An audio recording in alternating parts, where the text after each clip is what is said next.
या तुषार घन सार पांडुरा,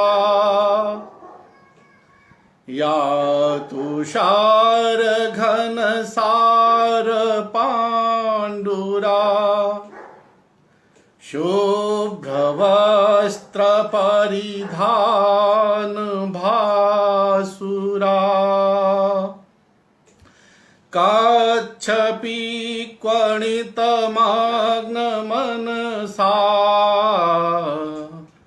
शारदा दिशतु मे शिवं सदा,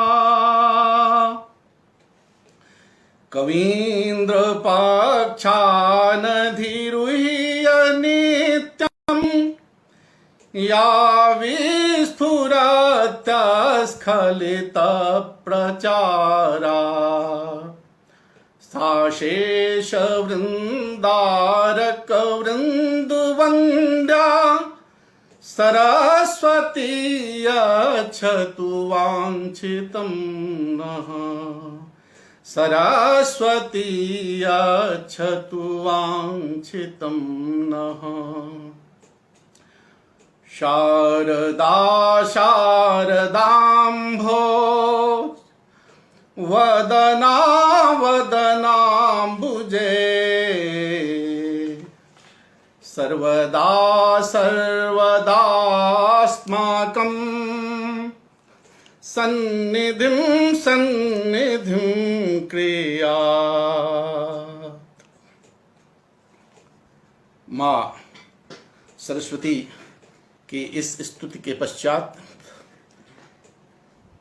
संस्कृत भारतम के इस आमुख पटल पर संयोजक प्रोफेसर मदन मोहन झा जी, उनके सहयोगी वृंद और इस आमुख पटल पर जितने भी हमारे आत्मीय गुरुजन, प्रियजन, मित्रजन और विद्यार्थी जन जो भी आज इसमें प्रतिभाग कर रहे हैं, सुन रहे हैं, आज मेरा परम सौभाग्य है कि कविकुल कालिदास की रचना मेघदूत जो पूरे विश्व में विख्यात है, मुझ जैसे तुच्छ कवि के द्वारा इसको विद्यार्थियों के सम्मुख पढ़ाने का ये जो सौभाग्य मिला है, मैं सर्वप्रथम बहुत ही आदर के साथ कृतज्ञता ज्ञापित करता हूँ प्रोफेसर मदन मोहन झा जी के प्रति, और जो भी विद्यार्थीगण आप लोग जो भी निवेदन कर रहे थे झा साहब से, मुझसे भी बहुत दिनों से।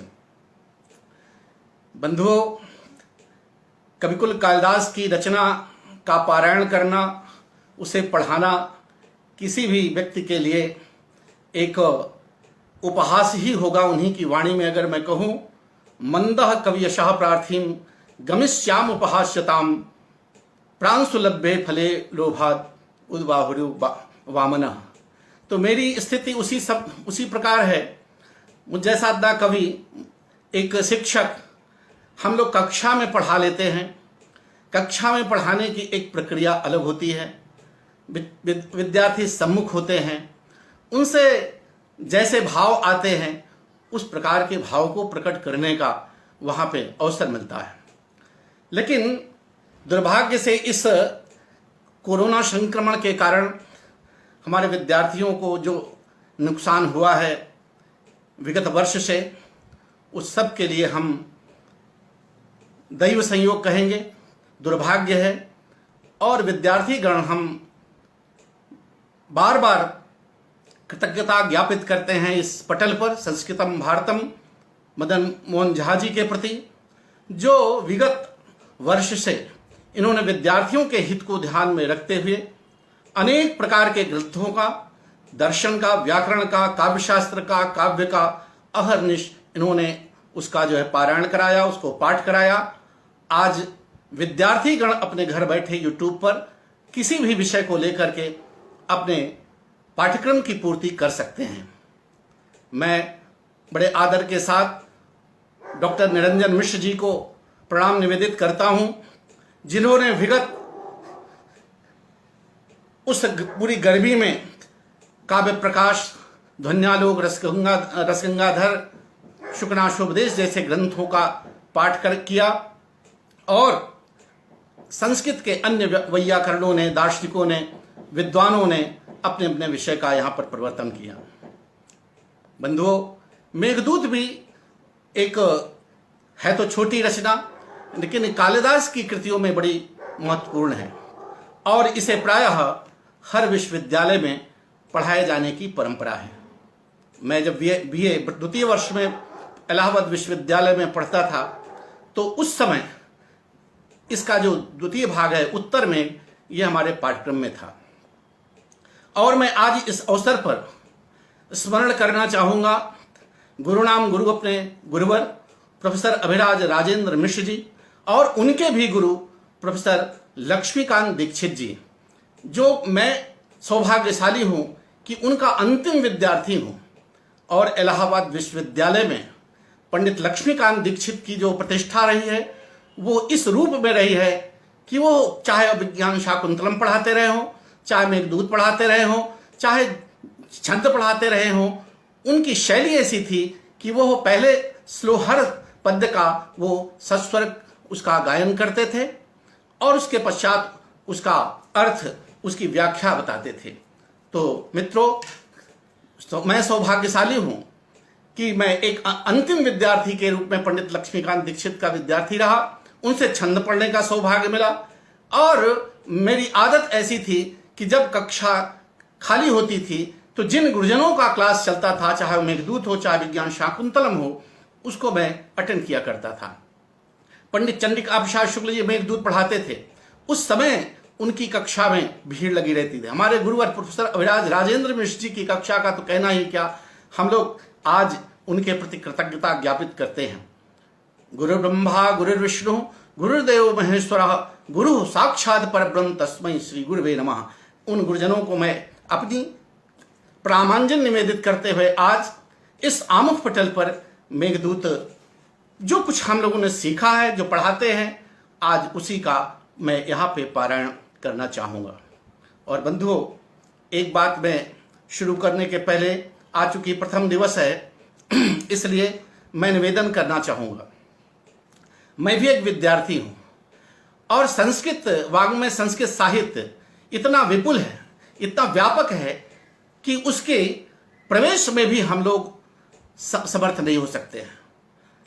आज इस आमुख पटल पर मैं देखता हूँ, मैं भी जुड़ा हूँ, मैं भी सुनता रहता हूँ, चाहे जिसका व्याख्यान आता रहा हो, तो एक एक से यहाँ पर प्रतिभाएं, एक एक से विद्वान जो हमारे देश के मूर्धन्य विद्वान माने जाते हैं, चाहे वो काव्य शास्त्र के क्षेत्र में, चाहे काव्य के क्षेत्र में, चाहे व्याकरण के क्षेत्र में, दर्शन के क्षेत्र में, वो सब यहाँ पर जुड़े हुए हैं। तो मैं करबद्ध आप सब से बड़ी विनम्रता पूर्वक प्रार्थना और निवेदन करता हूँ कि यह जो मेरा मेघदूत का पाठ होगा वो विद्वज्जन अपनी दृष्टि से उसको आकलन न करें, क्योंकि मैं उनकी ज्ञान वृद्धि के लिए मेरे सामर्थ्य नहीं है। बड़ी विनम्रता के साथ मैं निवेदन कर दे रहा हूँ। और जो हमारे इसको ये मान के चलें कि बीए प्रथम वर्ष का विद्यार्थी, बीए द्वितीय वर्ष का विद्यार्थी जो हमारी कक्षा में प्रवेश लेता है, जिसको मेघदूत के विषय में कोई जानकारी नहीं है, वो कालिदास को और मेघदूत को पहली बार सुन रहा है, तो उसके लिए मैं यह मेघदूत शुरू कर रहा हूँ। तो इस भावना के साथ अगर सुनेंगे तो, और कवि की सहृदयता के साथ सुनेंगे, तो मैं समझता हूँ इस मेघदूत को जो गीत काव्य कहा जाता है उसकी सरसता आपको अनुभव होगी। हाँ, अगर विद्वज्जन उस पर कोई विशेष टिप्पणी, कोई विशेष ज्ञान रखते हैं, तो वो कहीं ना कहीं से अगर मेरे समीप तक आता है तो मैं भी उसको एक विद्यार्थी के रूप में स्वीकार करने में अपना अहोभाग्य समझूंगा। तो सर्वप्रथम अपने गुरुजन, जो हमारे तमाम विद्वज्जन इसमें आमुख पटल पर देख रहे हैं, उनको मैं सर्वप्रथम प्रणाम करता हूँ। और जो हमारे विद्यार्थी गण इस पे जुड़े हुए हैं, उनके लिए भी अगर कुछ नई बात, हालांकि मेघदूत जो भी विद्यार्थी है, एमए के हों चाहे रिसर्च स्कॉलर हों, कहीं ना कहीं से उसको पढ़े होते हैं। और देखिए, पढ़ाने के लिए सब पढ़ाया जाता है, विद्यार्थी भी अपने से पढ़ सकते हैं, लेकिन हम जितने ही गुरुजनों से अलग अलग ढंग से पढ़ेंगे, हर सबकी शब्द शैली, भाषा, सब विन्यास अलग होता है। तो बंधुओं, अपनी अपनी रुचि है। और दो एक बातें मैं बहुत शुरू में बता देना चाहूँगा कि देखिए, काव्य को, कविता को सहृदयता के साथ सुनने में, पढ़ने में आनंद होता है। अगर उसको हम तार्किक दृष्टि से विचार करेंगे तो वो शायद उसमें बहुत आनंद नहीं मिलेगा। कविकुल कालिदास जिस समय अपने ग्रंथों की रचना किए होंगे, आप सोचिए उस समय कोई विश्वविद्यालय नहीं था, महाविद्यालय नहीं था, कोई पाठ्यक्रम इस तरह का नहीं था कि बीए, एमए और रिसर्च स्कॉलर इसका रिसर्च करेंगे। कवि स्वांतः सुखाय अपनी रचना करता है और किस भाव में करता है वो उसका एक अलग आनंद होता है। कवि का वैयक्तिक जीवन भी होता है और कवि का वैयक्तिक जो वैयक्तिक अनुभूतियां होती हैं, चाहे वो सुख के रूप में चाहे दुख के रूप में, जो उसके भाव अंदर जो अंतर्द्वंद होता है, उसका उसी भाव विवलता में भाव विभोर होकर उसका चाहे सुखमय हो चाहे दुखमय हो, जो भी शब्द विन्यास होता है काव्य के रूप में, वो कवि का वास्तविक स्वरूप होता है। मित्रों, काव्य करने वाला जानता है उसके ऊपर घटने वाली घटना, कवि के ऊपर घटने वाली घटना उसको भीतर से जब आंदोलित करती है तभी वो किसी काव्य का निर्माण करता है। हाँ, वो कविता जब आ जाती है सामने समाज में तो वो सार्वजनिक हो जाती है, कवि की वैयक्तिक वो नहीं रह जाती है। और मैं समझता हूं कि कवि का यही उद्देश्य होता है। अगर अपारे काव्य संसारे कविरेव प्रजापति, अगर ये बात कही गई है तो कविता की सर्जना जो होती है, कविता की जो सृष्टि होती है, वो इसी धरातल पे होती है। कवि को जब तक दर्द नहीं मिलेगा, शोक नहीं मिलेगा, शोकः शोकत्वमागतः, वाल्मीकि का जो रामायण है वो भी शोक से निश्चित हुआ है।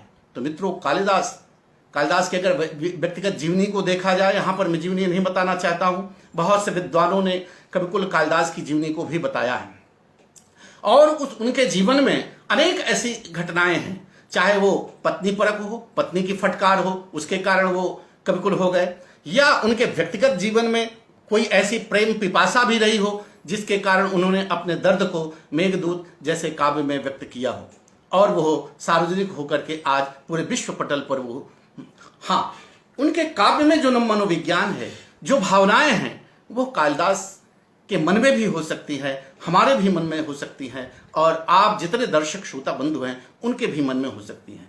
एक मेघदूत, आप सोचिए कि मेघदूत एक छोटा सा कथानक, मेघदूत छोटा सा कथानक कि एक यक्ष है और यक्ष जो है वो उसका स्वामी जो यक्षाधिपति कुबेर है अलकापुरी में, उसका स्वामी है। यक्ष भी देव योनि का है, उसका अनुचर है। तो एक छोटा सा कथानक केवल वहां पर प्रतिबिंबित होता है कि यक्ष किसी कारणवश अपने कर्तव्य में च्युत हो जाता है। कोई उसको ड्यूटी दी गई थी, कहीं वो जो है उस ड्यूटी में लगा था, कर्तव्य का निर्वाह सही नहीं कर पाया, कुबेर को शिकायत हुई और उन्होंने उसको शाप दे दिया। और बड़ी महत्वपूर्ण बात यह है कि देखिए, उस यक्ष की नवपरिणीता थी, उसका भी ताजा ताजा विवाह हुआ था और विवाह होने के बाद ही वो जो है पता नहीं कितनी संगति उसकी रही होगी, वो जो है प्रवास में भेज दिया गया, शापित हो गया। मित्रों, मेघदूत को लेकर के कई प्रकार की चर्चाएं हैं। मेघदूत क्यों लिखा गया, इस पे दो तीन बातें मैं बता देना चाहता हूं हमारे जो नए विद्यार्थी हैं उनको भी। तो एक तो यह कहा जाता है कि मेघदूत कुबेर के शाप के कारण वो मानसरोवर में कमल की सुरक्षा के लिए वो लगाया गया था और वहां किसी कारणवश वो उस एक रात्रि जो अपनी प्रियतमा के प्रेम में होने के कारण वो अपनी ड्यूटी पे नहीं पहुंच पाए। उसके परिणाम स्वरूप रात्र में कोई हाथी जाकर के कमलनी को वहां पर पूरा तहस नहस कर देता है। कुबेर को सूचना मिलती है कि आखिर किसकी ड्यूटी थी भाई, कौन था वहां पे, तो यक्ष के विषय में बताया गया और ये कहा गया कि यक्ष जो है ये अपनी पत्नी के प्रेम के कारण रात में वहां पे नहीं जा पाया। तो यक्ष राजा के लिए बहुत सामान्य बात थी और उसने जो है कह दिया कि ठीक है, उसको पत्नी से विक्त कर दो और 1 वर्ष के लिए उसको देश निकाला कर दो। देश निकाला कर दिया। और एक बंधुओं, हमारे टीकाकारों ने कई तरह की बातें कही हैं। एक बड़ी मार्मिक बात है यहाँ पर जो पहले ही पद में कश्चित कांता विरह गुण स्वाधिकारात् प्रमत्तः। अब स्वाधिकारात् प्रमत्तः ये अधिकार शब्द जो है थोड़ा से मैं बताना चाहूंगा कि देखिए यहाँ पर एक तरफ कहा जाता है कर्तव्य पालन से च्युत हो गया, तो अधिकार और कर्तव्य में थोड़ा सा फर्क भी होता है। तो अधिकार जहां होता है, व्यक्ति अधिकार का जब हनन होता है तो व्यक्ति का आक्रोश में आना, व्यक्ति का उसके प्रति प्रतिकूल होना, ये स्वाभाविक है। तो एक किसी ये भी किंवदंती इसको कह लीजिए, तो उसमें यह है कि उसमें ये किंवदंती ही इसको मैं कहूंगा, क्योंकि ये कहीं ना कहीं ये भी प्रसंग मिलता है कि यक्ष का विवाह हुआ और उसका कि प्रथम दिन ही, प्रथम रात्रि में ही उसके कुबेर के महल में भेजने के लिए कहा गया, और वो परंपरा थी उसकी। लेकिन उस परंपरा का विरोध किया यक्ष ने, और वो अपनी परिणीता जो पत्नी है उसको उस कार्य से उसने मना किया।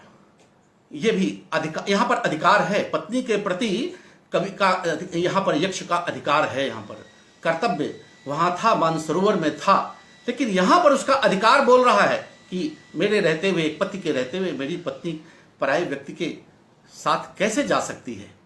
एक ये भी उसका स्वाभिमान वहां पर था।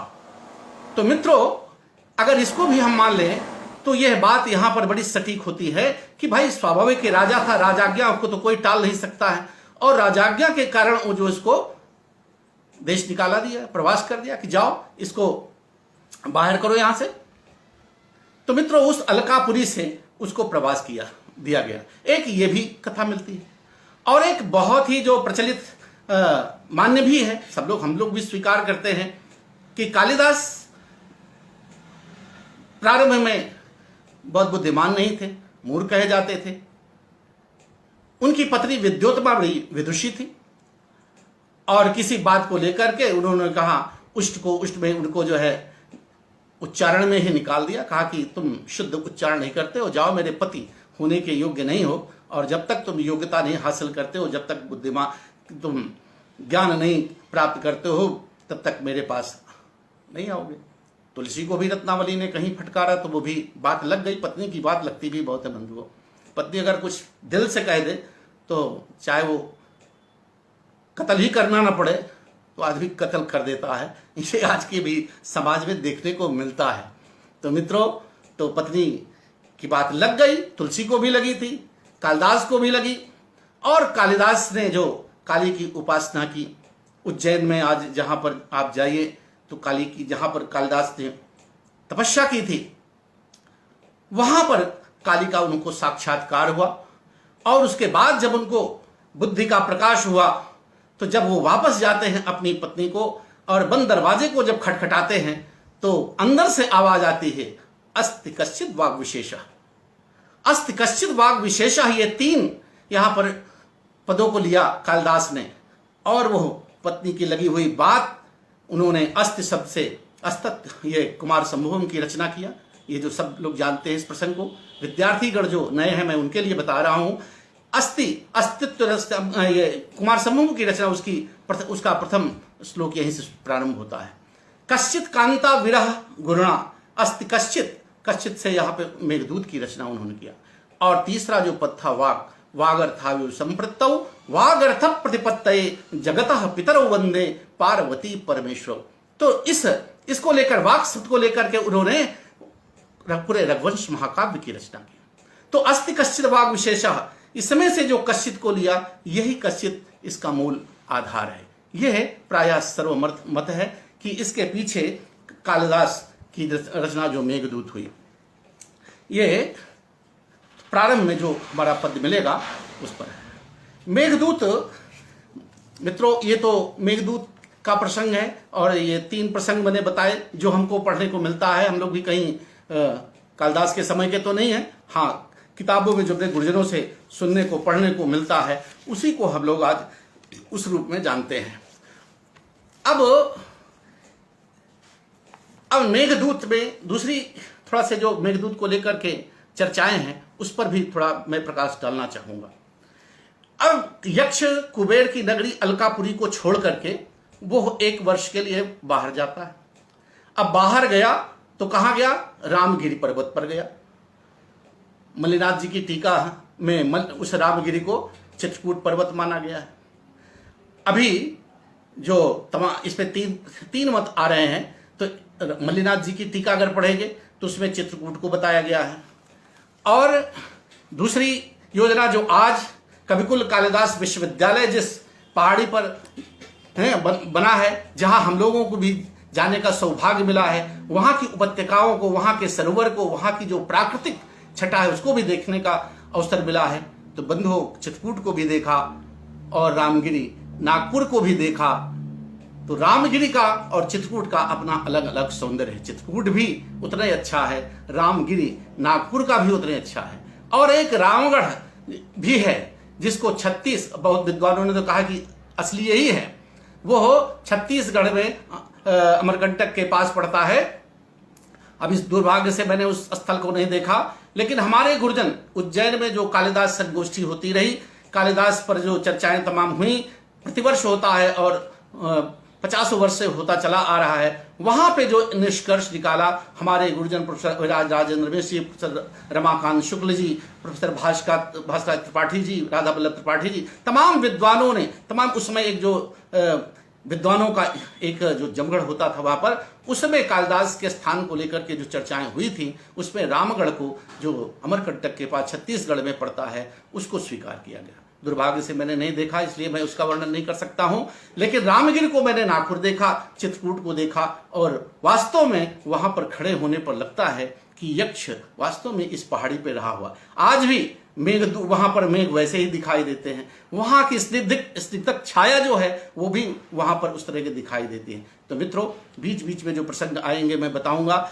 लेकिन जो प्रारंभ है इसको मैं यहां से इसका जो पूर्व पीठिका है इसको बताने के साथ साथ मैं इसको प्रारंभ कर रहा हूं और ये कहता हूं, देखिए ये सबको ज्ञान है, मेघदूत एक ऐसा काव्य है जिसको खंड काव्य के रूप में, गीत काव्य के रूप में हमारे विद्वानों ने स्वीकार किया है। यद्यपि शास्त्रीय धरातल पर काव्य के दृश्य काव्य और श्रव्य काव्य जो पक्ष हुए हैं, महाकाव्य, प्रबंध काव्य और खंड काव्य वहां मिलते हैं। गीत काव्य ये कोई अलग से भेद नहीं है, किंतु अब किस आधार पे कालिदास के हर पद गए हैं। मंदाक्रांता छंद में पूरा मेघदूत रचा गया है, मंदाक्रांता छंद गेय होता है, ये मैं मानता हूं, लेकिन ऐसा नहीं है कि मंदाक्रांता है, अनेक छंद हैं, सब गेय हैं। कालिदास गेयता की बात भी करते हैं। कालिदास अभिज्ञान शाकुंतलम में गीयताम गाओ सुभग सलिलावगाह ग्रीष्म समयम अधिकृत्य गीयताम, वहां पर सुभग सलिलावगाह पाटल संसर्ग सुरभिवनवाता, वहां पर गायन की बात है और इतना पद वहां भी नटी गाती है।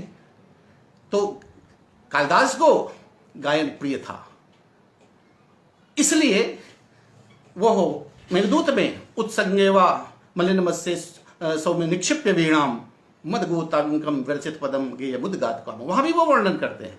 तो गेयता के प्रति कालिदास की रुचि थी। और गीत काव्य तो अब हमारी परंपरा में जयदेव के बाद गीत परंपरा तो बहुत ही प्रबल हुई, और आज जो मॉडर्न संस्कृत, अर्वाचीन संस्कृत, ये तो गीत काव्य का ही युग है, ये तो गीत काव्य है ही। लेकिन हमारे जो पारंपरिक छंद हैं उनमें भी गेयता है। मंदाक्रांता छंद ही नहीं, मैं तो अधिकांश जितने भी हमारे पाठ्यक्रम में बच्चों को पढ़ाए जाते हैं वो सारे छंद एक एक से ललित गेय हैं गीतों में। तो यह है गीत दूत काव्य के रूप में मेघ हमारे यहाँ सबसे पहला दूत काव्य माना जाता है। इसके बाद तो दूत काव्य सैकड़ों दूत काव्य मिलते हैं, और कालिदास की इस नकल को हमारे परवर्ती कवियों ने बहुत किया। जैन ग्रंथों में जैनियों के दूत बहुत प्रसिद्ध हैं, 50 जैन काव्य में दूत मिलते हैं। रूप गोस्वामी का हंस दूतम शिखरणी छंद में बहुत ही ललित, उनका भी वो दूत काव्य है। तो इस प्रकार से पवन दूत, और इनका धोई कवि का पवन दूत है, वेदांत देशिक का हंस संदेशिक है, उद्दंडकृत मेघ ये इनका कोकिल संदेश है। तो तमाम तरह की, और अब तो नई परंपरा में आपने देखा कोकिल संदेश हंस दूतम हो गए। अब नई परंपरा में आपने देखा कबूतर भी एक दूत होके जाने लगा। हमारी मॉडर्न संस्कृति जो है कबूतर को भी दूत बना के, अब वो भी खत्म हो गया। अब तो हमारे यहाँ दूरभाष दूतम चलता है। दूरभाष दूतम के आगे सब कुछ जो है वो सब फीका पड़ गया है। और अब किसी दूत को, दूरभाष दूतम हमारा ऐसा है, तत्काल मैसेज डालो और व्हाट्सएप और मैसेज हर जगह पहुंच जाता है। मित्रों, हमारा ये युग परिवर्तन है, समय की बात है। तो दूत काव्य अब अनेक रूपों में लिखे जा रहे हैं। कोरोना दूतम अभी हमारे प्रिय मित्र डॉक्टर अरविंद कुमार तिवारी जी ने नई मॉडर्न संस्कृत में कोरोना को लक्ष्य करके एक दूत काव्य लिखा है। और उस समय दिल्ली से पिछला जो कोरोना संक्रमण हुआ था उसको लेकर के कैसे यात्री आ रहे हैं, कहाँ बस स्टेशन, रेलवे स्टेशन, अरे गजब का लिखा है भाई। मैं तो आज का भी कवि, अब कालिदास कविकुल हो गए, आदि कवि हैं, लेकिन आज भी प्रतिभाओं की कमी नहीं है। मैं ऐसे नवोदित कवियों को भी प्रणाम करता हूं। आज की जो हमारी परंपरा है, हंस जो दूत काव्य लिखे जा रहे हैं उनको भी प्रणाम करता हूं। तो इस प्रकार से मित्रों, आज मैं इस मेघदूत की पूर्व पीठिका थोड़ा से मैंने आपका अपने नए विद्यार्थियों को ये प्रसंग बताने का जो प्रयास किया, उसके अनुसार थोड़ा परिचय भी देना जरूरी था। तो मेघदूत बहुत सी एक छोटी सी कथा को लेकर के यक्ष को साप मिला और उसको 1 वर्ष के लिया। अब सोचिए, अब इसको जब काव्य को ये पढ़ेंगे कि किसी की परिणीता पत्नी हो, अभी उसकी नया विवाह हुआ है, पहली बार पत्नी आई है और उसी में उसका वियोग हो गया, अब उसकी क्या दशा होगी। यहाँ पत्नी मायके भी चली जाती है 15 दिन महीना भर के लिए, तो यहाँ तड़प तड़प के लोग आत्महत्या करने लगते हैं। तो आप सोच लीजिए उस यक्ष की क्या दुर्गति हो गई, जबकि कोई चिट्ठी पर, तो यहाँ मोबाइल है, बात है, रात दिन फेसबुक हर तरह से बात भी हो रही है, लेकिन उस व्यक्ति की आप कल्पना करिए जिसके पास कुछ नहीं था। मित्रों, बचपन में हम लोग जानते हैं जब किसी महिला का पति परदेश कमाने जाता था और वो हम लोगों को बैठा के घर में चिट्ठी लिखाया करती थी, कोई चिट्ठी लिखने वाला नहीं होता था, वो तो अपनी वो चिट्ठी कैसे लिखाती थी। आज मुझे अपने बचपन की वो याद आती है, जबकि भैया हमारा आके एक चिट्ठी लिख दो, तो चिट्ठी लिखती थी, क्या क्या वो बोलती थी। कालिदास का जो लोक ज्ञान था बंधुओं, कालिदास को लोक अनुभव बहुत था, और मेघदूत लोक कविता है। लोक कविता का जन्म, आज मैं कुछ ऐसी बातें आपको नहीं बताना चाहता हूं जो कि हमारे विद्वज्जन बताते हैं, लेकिन एक मैं बहुत सरस प्रसंग बताता हूं। कालिदास को मेघदूत और बंदाक्रांता छंद में दूत काव्य लिखने की क्यों सूझी होगी भाई, तमाम छंद थे। मैं अपने बचपन की बात जानता हूं, ज्यादा नहीं, अभी 50 वर्ष पहले, 55 साल में की पहले बात बता रहा हूं, जब से मुझको याद है। मेरे पिताजी अध्यापक थे हमारे गांव में, क्षेत्र में, और जितने भी आप लोग दर्शक श्रोता सुन रहे होंगे अपनी पुरानी बातों को थोड़ा याद करिए कि जब गांवों में परंपराएं थी, कौड़ा लगता था, आग तपता लगता था, तो लोग चारों ओर, आज बिजली और एसी नहीं हुआ करती थी, 10-10, 11-11 बजे रात तक लोग कहानी सुनते थे, किस्सा सुनते थे, और गांव के इतने अनपढ़ एक्सपर्ट कहानी बताने वाले होते थे कि वो रात भर, और एक रात में नहीं तो बल्कि चलो भैया आज 2 बज गया है, छोड़ो कल इसको आगे सुना जाएगा। ऐसी लंबी लंबी फैलती थी। माना गोरी की कहानी, हंसता पान बोलता सुपारी की कहानी, ये मेरे पिताजी कभी बचपन में सुनाया करते थे। तो जब मैं, तब तो मुझे कोई ज्ञान नहीं था, लेकिन मेघदूत को जब पढ़ने लगा तो मुझे ये अनुभव हुआ कि कालिदास गांव में रहा है, गांव में रुका है, गांव में रहता रहा होगा, और उस समय इस तरह की लोग जो कहानियां थी, प्रेम कथाएं थी, उनको जरूर सुनता था। मैं माना गोरी, ये बहुत ही ललित प्रेम कथा है। हंसता पान बोलता सुपारी, ये बड़ी लंबी प्रेम कथा है। और मित्रों, एक बहुत ही प्रसंगेतर बात, आज मैं तो कक्षाएं कल से मेरी प्रारंभ हो जाएंगी, लेकिन आज मैं कुछ मेरे मन में जो मैंने अनुभव किया है मेघदूत को लेकर के, आज मैं बता करके एक नई पीढ़ी को और अपने विद्वज्जनों के सामने एक बात रखना चाहता हूँ। मंदाक्रांता छंद गांव में एक, जब कहानी कही जाती थी तो एक गेय परंपरा थी वहां पर। तो कुछ कहानी जो है चंपू खाप जैसे समझ लीजिए कि कुछ गद्य में चल रही है, और फिर डायलॉग थे, मतलब संवाद होते थे प्रेमिका की ओर से और प्रेमी की ओर से। तो वो सारंगा, उसको हम लोगों के क्षेत्र में, मैं तो कौशाम्बी का रहने वाला हूं, द्वाबा क्षेत्र में, हमारे यहाँ उसको सारंगा बोलते हैं। अब और भी जगह, हालांकि ये परंपरा हर जगह रही है, लेकिन वहां सारंगा उसको कहते थे, क्या कहते थे अब नहीं। लेकिन मैंने सारंगा का और मंदाक्रांता छंद को मिलाया, दोनों में मात्राएं बराबर मिलती हैं। थोड़ा हिंदी और संस्कृत का फर्क तो होता है, लेकिन लय जो मैंने सीखा, जो मैं लय सीखा वो उसी से। तो हमारे पिताजी सुनाया करते थे, और गांव में एक व्यक्ति था, वो तो जिस समय सारंगा सुनाता था कि वो पूरे गांव में उसकी आवाज़ पहुंचती थी, मधुर और इतनी कोकिल कंठ आवाज़ थी कि वो आज मतलब हर घर में बैठे वाले व्यक्ति को पता चल जाता थी कि आज सारंगा फलान पंडित जी का हो रहा है। तो हमारे पिताजी सुनाया करते थे। उसके दो एक बंद मुझे याद है, ज़्यादा नहीं याद है, लेकिन आप थोड़ा से में सरसता के लिए, गेयता के लिए, कि देखिए कालिदास को मंदाक्रांता छंद क्यों सूझा लिखने के लिए। तो बंधु एक छोटा सा प्रसंग करके, क्योंकि ये चीज़ें आपको नहीं बताई गई होंगी, मैं अपने अनुभव से और अपना जो मैंने दिमाग लगाया कालिदास को पढ़ करके, हाँ कालिदास को इस तरह की चीज़ें कहीं ना कहीं मिली होंगी, तो उसका एक प्रसंग छोटा सा बता देना चाहता हूँ। हुआ ये कि एक बहुत ही माना गौरी की कहानी है, प्रेम कथा ही। तो एक प्रेमी जो है, आजकल के साधन नहीं थे, वो बेचारा उसकी खोज में कहाँ रहती है उसको ये भी नहीं पता है, लेकिन अब उसको लग गई लगन कि मैं अपनी प्रेमिका को ढूंढूंगा ही। अब ढूंढने के लिए वो अपनी पूरी तैयारी के साथ, की रात में रुकना भी है, खाना भी, पीना भी, रुकते रुकते आज रात हो जाएगी जब मैं रुक जाऊंगा। जाते जाते वो चलते चलते एक दिन दोपहर हो गई थी, गर्मी का दिन था। अब पता नहीं कौन सा यक्ष था, लेकिन मैं यक्ष को ही, एक यक्ष देखिए कहाँ से कालिदास को मिला, वो यक्ष कालिदास का था कि गांव का था, भगवान जाने। लेकिन वो देखिए प्रसंग क्या है, वो जा रहा है, गर्मी का दिन है, प्यास लगी है, और अपने बचपन को याद करिए सब लोग, जब कुआं में पानी भरा जाता था, बाल्टी लेकर, रस्सी लेकर के, और दो तीन लड़कियां जब साथ साथ जाया करती अपनी गगरा और घड़े को लेकर के, तो उसका चित्रण कितना सुंदर वहां पर कर रहा है। तीन हैं, जैसे विज्ञान शाकुंतलम में तीन कन्याएं थी, प्रियंवदा, अनसुईया, और वो भी तीन कन्याएं अपने पनघट पे पहुंच गई, पानी के घाट पर। तो वो अपने काव्य में कहता है, सारंगा है, हम लोग यहाँ सारंगा कहते हैं। तो मेरे मित्र इसको विषयतर ना समझेंगे, आज मैं मेघदूत के ही भूमिका में थोड़ा बता रहा हूँ, कल से आपको मैं विषय पर पूरे रूप में आ जाऊंगा। तो आज देखिए कि वो पूछ रहा है, कुआं पर वो तीनों परिहारी अपनी अपनी बाल्टी लस्सी लेकर आ गई हैं, और वो एक चबूतरा पर चुपचाप बैठा है, अपना डोरी लोटा सब रखे हुए। डोरी लोटा उस समय चलता था पानी पीने के लिए, लेकिन अब कवि की कल्पना है तो उनसे निवेदन करता है। कैसे कहता है कि सुन आगिल के, सुन पाछिल के, सुन बीचवा के पानी हार।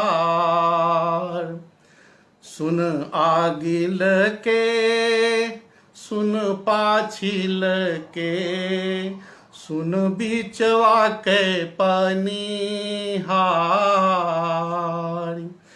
तोरे घड़े का शीतल पनिया, एक बूंद देती पिया। भूला मुसाफिर रहिया बदल गई, प्रेम नगर कैसे जाऊं। तो ये देखिए अब इसका संवाद है, ये उसे एक राही है, बटोही है, उसकी तरफ से यह प्रश्न होता है। तो अब उधर से उसकी भी बड़ा खुश हुई भाई कि अरे ये हम लोग पानी भर रहे हैं, ये कौन इस तरह से हम लोगों से पानी पीने की याचना कर रहा है। तो बड़े प्रेम से उन्होंने पानी पिलाया, और फिर मार्ग पूछता है ना कि भूला बटोही रहिया बता दो। तो अब देखिए, अब मुझे पूरा नहीं याद है, लेकिन जितना याद है सुना रहा हूँ। तो कहती हैं, ना जायो पूरब ना जायो पश्चिम, ना जायो उत्तर ना जायो दक्षिण, बिचवा के पकड़ लियो राह। आगे का भी बंद होगा, मुझे याद नहीं है, विस्मृत है सब, लेकिन ये आप केवल उदाहरण दे रहा हूं कि इस तरह से संवाद, मतलब पूरे के पूरे छंद हैं इसमें, पूरे छंद के साथ ये लंबी कहानी चलती थी। हमारे जो इमली गांव के और भास्कर ये जब देख रहे हैं, हमारे अरविंद जी हरिद्वार से, आप अपने पिताजी से पूछो, आप भी सुने होंगे, आप भी मेरी उम्र के हो, तो देखो कि कालिदास का लोक ज्ञान कितना था। तो ये प्रेम कथाएं थी, ये प्रेम थी, प्रेम। और कौशाम्बी तो उस समय कालिदास के भी पहले का बहुत समृद्ध नगर था। उन्होंने तो इसका वर्णन किया, अभी आगे आप स्वयं पढ़ेंगे। तो मित्रों, ये जो लोक कथाएं हैं, लोक प्रेम जो गाथाएं हैं, चाहे आप ग्रंथों में तो पढ़ते ही हैं, लेकिन ये लोक में भी प्रचलित थी। हमारे घर में, गांव में सब सुनाई जाती थी, और रात रात भर 2-2 3 दिन ये कथाएं चलती थी। तो मित्रों, मैं जब इस मेघदूत को पढ़ रहा था, इसको थोड़ा गाने का मैं अभ्यास कर रहा था, तो एक दिन मैंने सारंगा को जरा से गुनगुनाया, तो मुझे लगा कि यार मंदाक्रांता छंद को कालिदास ने, ये आप जानते हैं कि मंदाक्रांता छंद जो है हमारे विद्वानों में स्वीकार किया। प्राविट प्रवास व्यसने मंदाक्रांता विराजते। मंदाक्रांता छंद को कभी कभी वर्षा काल में लोग प्रयोग करते हैं, प्रवास काल में करते हैं, और आफत विपत्त आती है तब उसका गायन करते हैं। तो वर्षा काल में भी, वर्षा के समय में तो और ही इसका असली रूप तो वर्षा काल में ही मिलता है। और प्रवास, अगर वर्षा काल में किसी का प्रवास हो अपनी प्रियतमा से, तो उसकी बात ही क्या। भगवान राम भी, आप कालिदास को नहीं, आप तुलसी को भी ले लीजिए, वो भी जो है प्रवास काल में भगवान राम भी घन घमंड गर्जत नभ घोरा, प्रियाहीन डरपत मन मोरा। अरे भगवान राम भी पहले बादल को देख, आषाढ़ के पहले बादल को देखकर तड़प रहे थे, हाँ मेरी प्रियतमा कैसी होगी। तो बंधुओं, ये कालिदास के मेघदूत के रचना के पीछे ये कहाँ से प्रेरणा जगी होगी। अब प्रेरणा की बात आई तो थोड़ा से इस पर जो विद्वानों ने हमारे सम्मुख जो प्रसंग प्रस्तुत किए हैं, उन पर भी थोड़ा से प्रकाश डालना चाहूंगा। कालिदास को मेघदूत लिखने की प्रेरणा मिली कहाँ से? बहुत ही चर्चित विषय है इस पर, और चर्चा में यह है कि वाल्मीकि रामायण से कालिदास को प्रेरणा मिली। वाल्मीकि रामायण में हनुमान जी, सब प्रसंग जानते हैं, हनुमान जी अशोक वाटिका में सीता की खोज करते जा रहे हैं, गए हुए हैं, दूत बनकर गए हैं, और वहां पर सीता की खोज के लिए अपना जो लघु रूप रखा है, अपनी संस्कृत वाणी का जो प्रयोग किए हैं, है ना। तो ये सारे प्रसंग आपको मालूम है, उस पर विश्लेषण करना जरूरी नहीं है। तो एक प्रसंग तो वो है कि हनुमान को वाल्मीकि में सीता की खोज में दूत बनाकर भेजा गया, तो वहां की प्रेरणा भी कालिदास में मिली होगी, ऐसी मान्यता संभवतः सभी विद्वान स्वीकार करते हैं। और एक बहुत ही एक और भी प्रसंग है, अब उसको हम पुराण, अष्टादश पुराण तो व्यास के द्वारा ही लिखे गए सब मानते हैं। तो अगर हम व्यास को ले तो उस आधार पर भी पद्म पुराण में ये कथा आती है। जो यक्ष और कुबेर के साफ होने की कथा है, ये पद्म पुराण में है। और पद्म पुराण में एक योगिनी नामक आषाढ़ कृष्ण एकादशी महात्म्य प्रसंग है वहां पर, और जिस अंश को लेकर कालिदास ने मेघदूत की उद्भावना की है। तो पद्म पुराण से आप देखते हैं, महाभारत से देखते हैं कि कालिदास को अभिज्ञान शाकुंतलम लिखने की प्रेरणा मिली, रघुवंश लिखने की प्रेरणा मिली। तो ये भी प्रसंग पद्म पुराण का है। और पद्म पुराण में उसमें देखिए, मैं कुछ पद्य हैं आपको पढ़ना चाहता हूं कि एकदम वहां से सटीक बैठते हैं। अलकाधिपतिर्नाम्ना कुबेरा शिवपूजकः, तस्यासीत् पुष्पवटको हेममालीति नामतः। अब देखिए, वहां माली जो था, ये यक्ष तो वहां पर सरोवर की सुरक्षा के लिए था। कालिदास ने यक्ष का नाम नहीं दिया, यक्ष को कश्चित करके छोड़ दिया, वहां पे नाम नहीं। लेकिन यहां पर जो है हेममालीति नामतः, उसका नाम हेममाली पद्म पुराण में मिलता है। तस्य पत्नी तस्य पत्नी सुख्यासीत विशाला नीति नामता। अब उसका देखिए विशाला, विशाला उसकी पत्नी का नाम था। सतस्याम स्नेह संयुक्ता काम पाश वसम गतः। ये पद्म पुराण की कथा सुना रहा हूं। मानसात् पुष्प निचयम मानीय स्वगृहे स्थितः पत्नी प्रेम समायुक्तो सकुबेरालयम यतः। कुबेरो देव सदने करोति शिव पूजनम मध्याह्न समये राजन पुष्पाणि प्रसमीक्षते।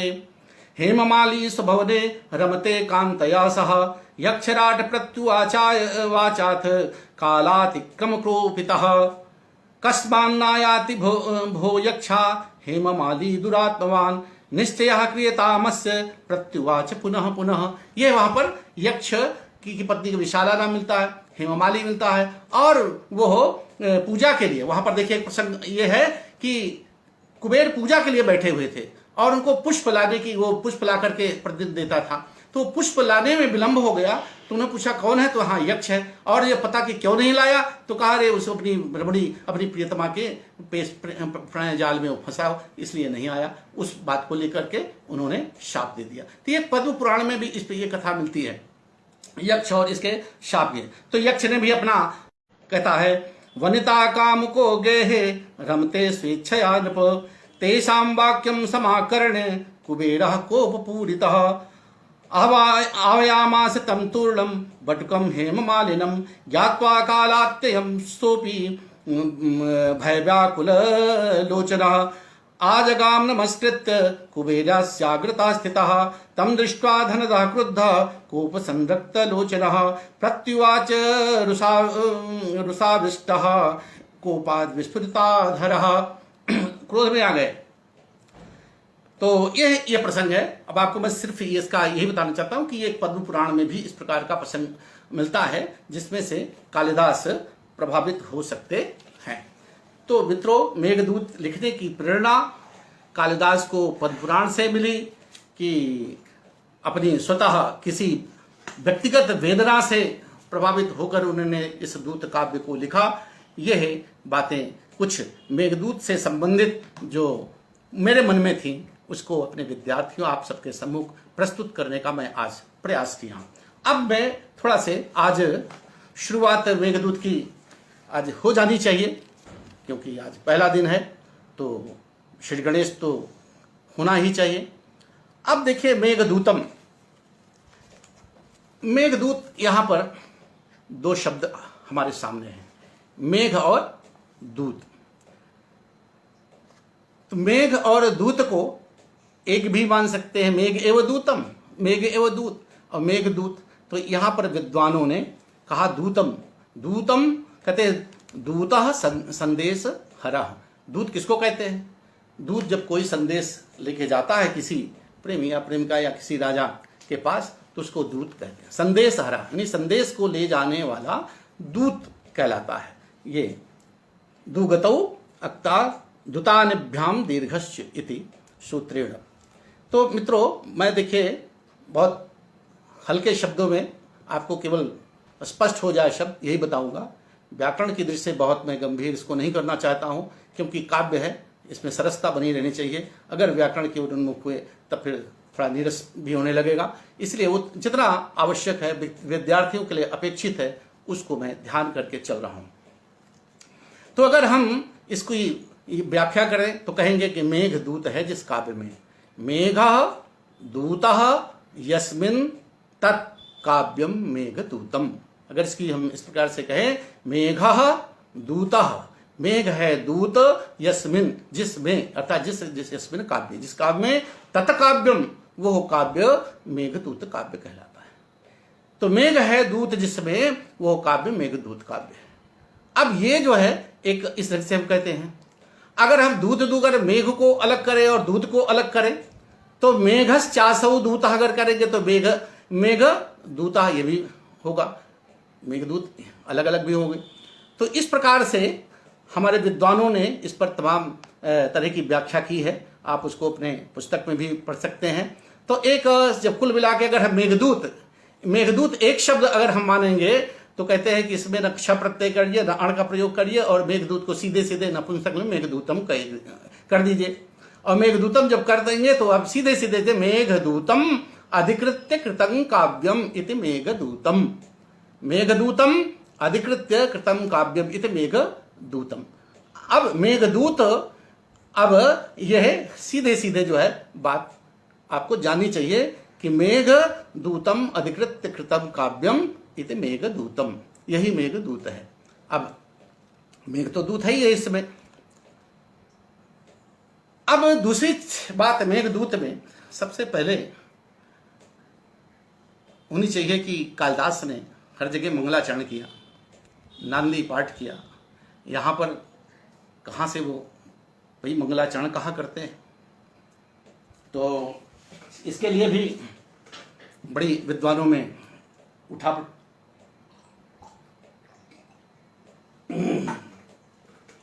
विद्वानों में तरह तरह की बातें हैं। देखिए, कभी जब काव्य करता है ना तो न देखता है कि रस छंद अलंकार, वो कुछ बैठ के ये सोच के नहीं बैठता मैं कौन सा छंद लिखने जाऊँ। उसके मन की आया, सोच रहा होगा बेचारा। कालिदास किस स्थिति में रहे होंगे।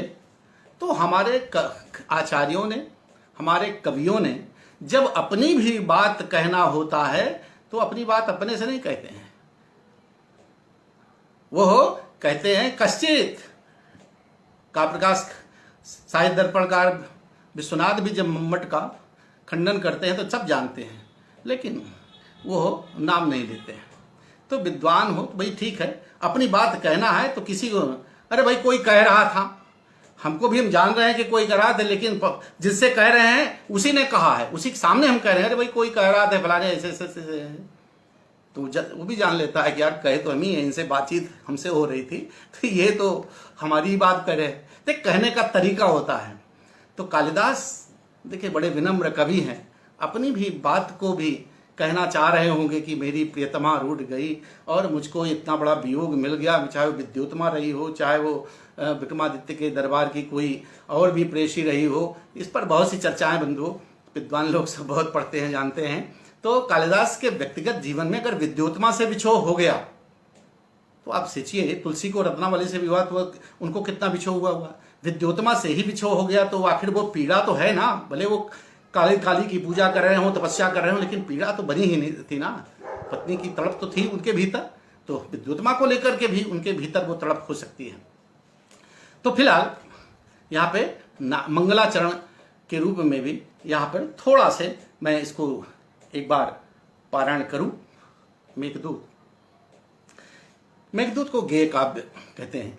इसको गाने की बहुत विधियां हैं और इसमें आज ही बता देता हूं, मंदाक्रांता छंद पूरे काव्य में है। मंदाक्रांता छंद पूरे काव्य में है और अभी बताया कि प्राविट प्रवास बिजने मंदाक्रांता विराजिते। भाई 2-3 प्रकार के प्रसंग विशेष रूप से, अगर वर्षा का वर्णन है, प्रवास का वर्णन है और किसी की आफत विपत्ति का वर्णन है तो फिर मंदाक्रांता छंद का प्रयोग उसमें किया जाता है। मंदाक्रांता छंद आप जानते हैं कि इसमें इसका अगर लक्षण मैं बताना चाहूं तो आप पहले उसको भी सुन लीजिए। मंदाक्रांता जलधि षड्गैर्मभौन तौ ताद्गुरु चेत्। देखिए, मंदाक्रांता छंद जो स्वर में पढ़ रहा हूं, इसी स्वर में ये लक्षण है और लक्षण पूरा जो होता है वो पद्य पे आधारित होता है। ये मैंने अपने पहले भी छंद के विषय में बताया है बच्चों को।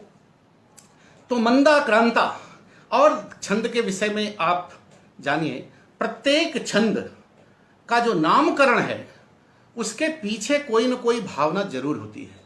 चाहे मंदाक्रांता हो, चाहे शार्दूल विक्रीडित हो, चाहे शिखरणी हो, चाहे वो और भी जो हैं, उसमें जैसे भाव होंगे, रोष के होंगे, प्रेम के होंगे, माधुर्य के होंगे, तो वो भाव होंगे। अब मंदाक्रांता इसका नामकरण हुआ होगा मंदम मंद्रम आक्रंदम आक्रंदनम, ये भी आप जोड़ सकते हैं। मंदम मंदम आक्रंदनम, जिसमें शनई शनई धीरे धीरे विलाप हो, रोना हो, रुदन हो, करा हो, आ हो, हाँ? जिसमें एकदम कोई सुनने वाला भी समझ जाए कि यार कितना बेचारा विरह का मारा है, कितना ये तड़प रहा है, कितना व्याकुल है। अगर इस प्रकार की भावना सुनने वाले को मिल जाए तो वास्तव में मंदाक्रांता छंद की सार्थकता वहां होती है। कालिदास ने उसी को चुना है। तो कहते हैं मंदाक्रांता जलधि षडगैर। अब देखिए यति होती है, छंद में यति होती है, तो यहां पर 3 जगह छंद यति है। कहां पर? जलधि पर। जलधि समुद्र को कहते हैं और समुद्र की संख्या 4 होती है। तो मंदाक्रांता, अब देखिए मंदाक्रांता स्वयं जो है यहां पर 4 अक्षर हैं, यहां पर 4 अक्षर के बाद यति मंदाक्रांता जलधि षडगैर। अब जलधि मंदाक्रांता षड आया, अगला पद है षड। षड बने 6, छठवें अक्षर पर, चौथे अक्षर पर, छठे अक्षर पर, और अग षडग षडगैर। अग कहते हैं पर्वत को। तो पर्वतों की संख्या 7 होती है। तो 4, 6 और 7, 4, 6, 10, 7, 17। तो मंदाक्रांता छंद में कुल वर्ण कितने हुए? 17 हुए। तो 17 प्रत्येक चरण में 4 चरण का एक छंद होता है। छंदः पादौ तो वेद से कहा गया है कि हर छंद में प्रत्येक एक जो है 4 चरण होते हैं और प्रत्येक चरण में 17 मात्राएं होती हैं। और 17 मात्राओं के साथ इसमें क्रमशः चौथे पर, छठे पर और 7वें अक्षर पर इस पर जो है यति होती है। तो मंदाक्रांता ये 4 अक्षर हो गए। जलधि षडगैर यहां पर 6 हो जाते हैं और मभौ नतौताद गुरु चेत, अंतिम जो है यह 7 अक्षर थे, अंत में 2 गुरु माने जाते हैं। तो ये मंदाक्रांता का सामान्य जो है लक्षण हो गए। अब इसके गाने की पद्धति देखिए। गीता में आप ये बहुत ध्यान देने की बात, 2-3 चीजें आज मैं बता देता हूं। गीता में 2-3 चीजें बहुत ध्यान देने की बात है। आप किसी भी स्वर में पढ़िए, कोई भी गायक होगा, संगीत का गायक होगा या ऐसे सामान्य गायक होगा, तो वो जो है अपने स्वर में गाएगा। भाई अपनी अपनी लय अलग है, लय अच्छी हो सकती है, लेकिन चाहे जितनी लय हो, चाहे जितना बड़ा संगीतज्ञ गा रहा हो, अगर संस्कृत छंद का गायन कर रहा है तो उसका यति ध्यान देना बहुत जरूरी है। अगर यति का उसने ध्यान नहीं दिया, उच्चारण का ध्यान नहीं दिया, तो चाहे वो जो भी जितना बड़ा गायक कलाकार हो वो फेल हो जाता है। तो मतलब हिंदी में गाना अलग है, लेकिन संस्कृत में 2 चीजों का ध्यान देना बहुत जरूरी है, वो है यति और उच्चारण। तो जहां यति होती है उसको हम ध्यान देते हैं, वहां पर हमको सांस अपना एक बार रोकना है और उच्चारण पर विशेष ध्यान देना चाहिए। उच्चारण के विषय भी मैंने छंद पाठ पढ़ाते समय बताया है। आज मैं ये सब बता दे रहा हूं, कल से ये सब प्रसंग बताने की जरूरत नहीं है, क्योंकि मंदाक्रांता छंद ही चलेगा। तो ये इसमें आप देखें कि उच्चारण में आपको कहां ध्यान देना है। उच्चारण में 2-3 चीजें आपको ध्यान देना चाहिए। कहां ह्रस्व स्वर है, बहुत आसान है, सब लोग जान लेते हैं। कहां दीर्घ स्वर है, इसको भी सब जान लेंगे। ए, ऐ, ओ, औ, अंग, आह, ये सब आपको मान लेंगे। एक बहुत ही महत्वपूर्ण स्थल होता है संयुक्ताक्षर।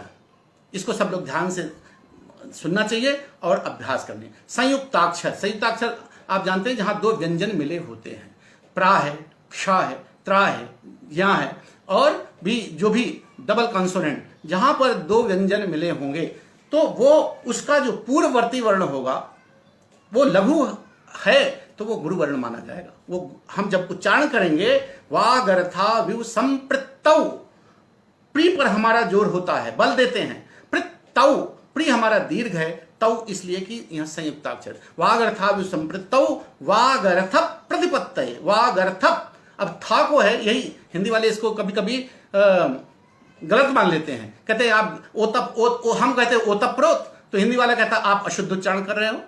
एक बार मुझसे बहस हो गई, एक बहुत ही वीआईपी प्रोग्राम में मैं बोल रहा था, संचालन कर रहा था। एक ऑफिसर आए, कहा डॉक्टर साहब आपका बहुत अच्छा जो है बहुत बढ़िया बोल रहे थे और एक जगह आपका खटक रहा था, आप ओतप्रोत बोल रहे थे। मैंने कहा आपने बीए में मैंने आपने हिंदी, हमने कभी संस्कृत पढ़ा है? कहा नहीं। हमने कहा इसलिए आपका ज्ञान है, आप संस्कृत पढ़े होते तो ये गलती आप मेरी न देखते। ओतप्रोत ही सही है।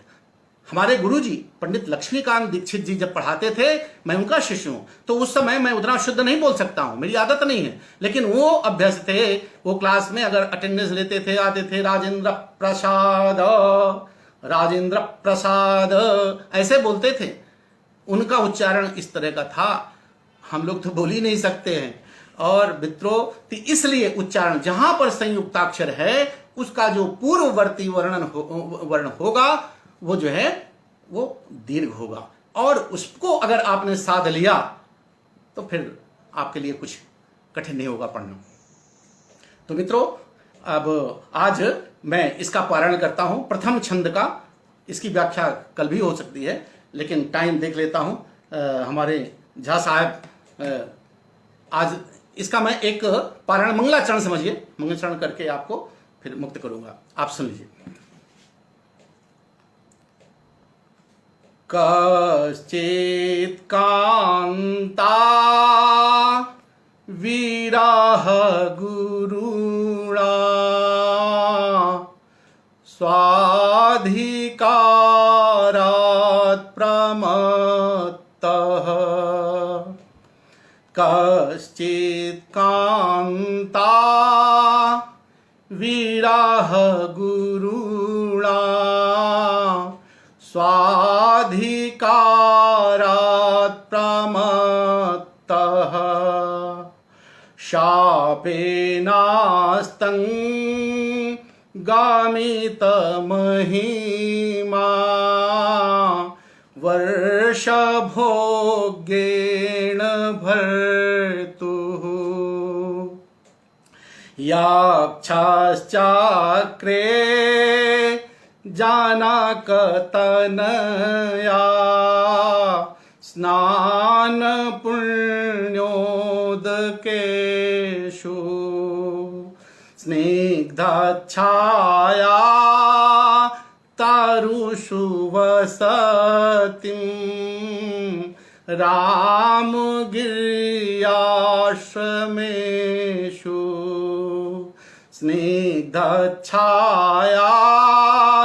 तारुषु वसतिं रामगिर्याश्रमेषु।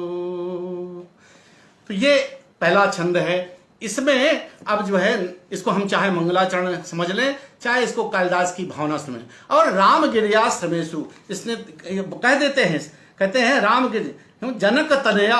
अब जनक तनया को याद कर लिया तो उनकी देवी तो जिसके लिए वो तड़प रहे हैं, जिस प्रियतमा की याद में वो मेघदूत लिखने जा रहे हैं, तो उस जनक तनया जो प्रियतमा राम की जो जिसकी प्रेरणा से वो काव्य लिख रहे हैं। यहाँ पर देखिए, दूत काव्य की प्रेरणा सीता की प्रेरणा से, सीता की खोज में हनुमान गए थे, और यहाँ पर सीता का याद करना ही जनक तनया स्नान पुण्योदकेषु। आप यही अगर इसको केवल इतना लीजिए तो हम कालिदास का मंगलाचरण इतने में हो जाए। कुछ विद्वान कहते हैं कश्चित में कह प्रजापति सूचक है, प्रजापति वाचक है। तो देखिए, खींचतान करके निकालना, उसकी व्याख्या करना, ये पंडितों का काम है। लेकिन नेचुरल स्वाभाविक एक कवि की जो भावना होती है, वो सीता की विरह व्यथा को ले रहे हैं। वो अपनी एक सीता को भी ले सकते हैं, आप ये ना कहिए, सीता भी उनकी प्रेरणा हो सकती हैं। यक्षिणी के रूप में उन्होंने उसको प्रयोग किया हो। लेकिन यहां पर जनक नंदिनी सीता का स्मरण करना, पुण्योदकेषु, वहां पर रामगिर्याश्रमेषु, ये कहीं मंगलाचरण से कम नहीं है। देवी सीता भी तो देवी है। अगर देवी की आराधना होती है, राम का भी नाम लेते हैं, तो सीता, कालिदास का शिवत्व जो कहते हैं, शिव के ही भक्त थे। राम का भी तो रघुवंश पूरा महाकाव्य लिखा है, तो वो रामानुयायी भी है। ऐसा उनके साथ तमाम भेदभाव जो लोगों विद्वानों ने, पंडितों ने किया है, मैं समझता हूं कोई कभी किसी का नहीं होता है। कवि के लिए सभी देवता, सभी शक्तियां, परम शक्ति एक होती है, और उसके विविध रूप जिस भी रूप में है सबके लिए मान्य होते हैं और वो प्रणम्य होते हैं। मित्रों, आज इसकी व्याख्या करना संभव नहीं है। प्रोफेसर मदन मोहन झा जी को अगला भी अभी हमारे परम श्रद्धेय डॉक्टर निरंजन मिश्र जी का भी क्लास चल रहा है, मैं भी उसको अटेंड करता हूं।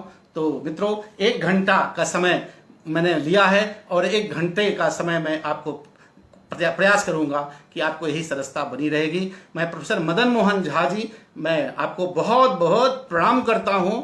और जो भी दर्शक जिनको मैं देख पा रहा हूं, हमारे कृपा शंकर जी इमली गांव के, और देखिए भानुशक्त, बहुत जितने चेहरे सामने आ रहे हैं, अरविंद तिवारी जी, मैं सबको, अपने मित्रों को प्रणाम करता हूं। और सबका स्नेह, आशीर्वाद मिले कि ये जो आपने मुझे दायित्व दिया है अपने विद्यार्थियों को जो ये सिखाने का, ये जो मैंने बीड़ा उठाया है, इसमें सबका आशीर्वाद, सबका स्नेह फलीभूत हो और मैं इसमें आगे बढ़ूं। तो यही प्रार्थना के साथ आप सबको प्रणामांजलि, बहुत बहुत मैं प्रणाम करता हूं। सबको अगली कल के लिए मैं आमंत्रित करता हूं। कल हम आपको फिर यहीं से प्रारंभ करेंगे और कल तक के लिए